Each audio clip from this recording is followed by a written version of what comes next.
One of the things that gets thrown around a lot is that timing is not possible to be trained, not really. And I don't think that's true. Now, the other thing that we're looking at here, because this isn't just about timing, that's a big nebulous topic, is also about some of the stuff that we do in Wing Chun. It often gets called trapping, which is a term that I don't approve of, I don't agree with. I believe that is a very limiting term. But the controlling, bridging, binding hands that we use oftentimes get criticized for being unrealistic, and again, mainly because of timing and resisting opponents and scenarios not cropping up enough for those things to happen. And these are things that work in conjunction. You have to understand how these things work in order for you to make those criticisms. And I think a lot of people making criticisms don't actually understand what they think they understand. So let's use a simple analogy for timing. Right? We all kind of understand timing as your window of opportunity, the amount of time that you have to pull something off successfully. And it's still a pretty vague term. So for those of you who were young in the days of the NES and the SNES, you remember a lot of the old platformers that had little levels where you had something like as a compactor or something where you had to make your character run or jump or whatever through during a small window of opportunity. That right there is timing. So if something's coming down and raising up and coming back down, right now that's rhythmic, and things aren't always rhythmic like that, but it's a good illustration. So where do I have the most timing, or where do I have the most time to actually begin to execute my move within its proper frame of timing? When it starts going from closed to open, because then there's going to be a reversal point where it starts coming down. So when it begins to open is when I should be beginning my movement, and then that should give me enough time. Now, if I wait until it's at the top, the window is closing quickly, which means I'm going to have less time to do a thing. So if I do it while it's opening, I have more time. If I'm doing it while it's closing, I have less time.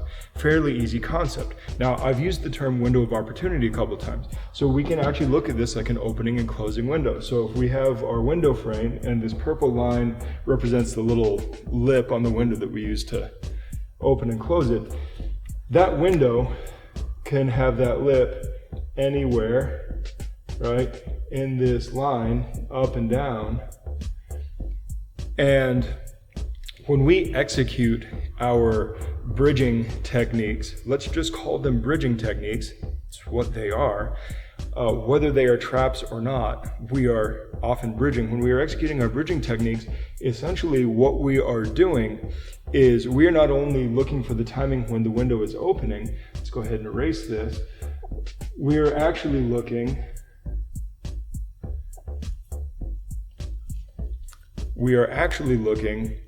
to be able, let's go ahead and put blue line up here, erase that window ledge.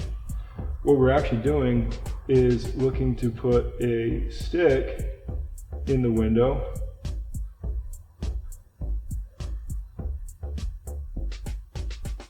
to leave that moment of opportunity open longer. There is going to be a natural amount of timing in any technique. There's amount of time from beginning to end, and you only have so much time with that. When you add in a control tactic like a bridge hand, you are essentially trying to prop that open. Now, the way that our Chi Sao and hand cycling, Fan Sao, concepts work is that those bridges are going to be constantly getting created, destroyed, replaced.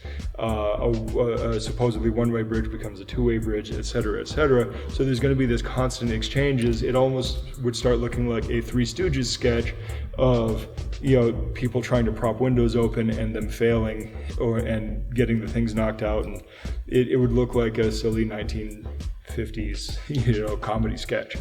But essentially that's what we're talking about, is finding that window of opportunity. And when we use our bridge hands, we're just trying to prop that window open a touch longer so that we can actually slide our technique in and find some success. That's all it is.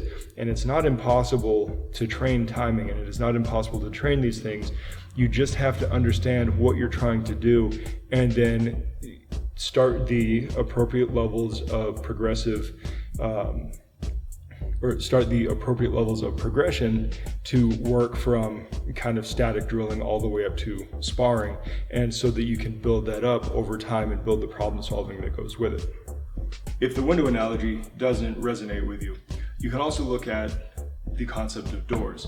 It's just a different type of aperture, and doors and windows offer different opportunities. Now, doors are inherently larger than windows, so you may have larger opportunities with doors. And Coach Billy Robinson, whom I never got to meet, but was my coach's coach, was famous for having said, close 2 doors and hide behind the third. So maybe you just resonate with that a little better. So the same idea, I might be opening a door and my bridge is just trying to prop it open for a moment. And that's all it's doing. It's just trying to prop the door open for a moment so I can get through without it closing on me. So that's all I've got for you today. We'll talk about other things later. Good journey. Thanks for watching. Like, subscribe, share, give the dog a bone. You can follow us on our other social media accounts, and if you really like us, you can head over to Amazon and buy a shirt. You can also go over to Gumroad and purchase some of our instructional courses. All of the links will be provided and also on our website. If you happen to be in the Phoenix area, we would love to meet you. Come drop in for a class, even just to chat. And if you're looking for a new home, we would be happy to have you. So until next time, good journey.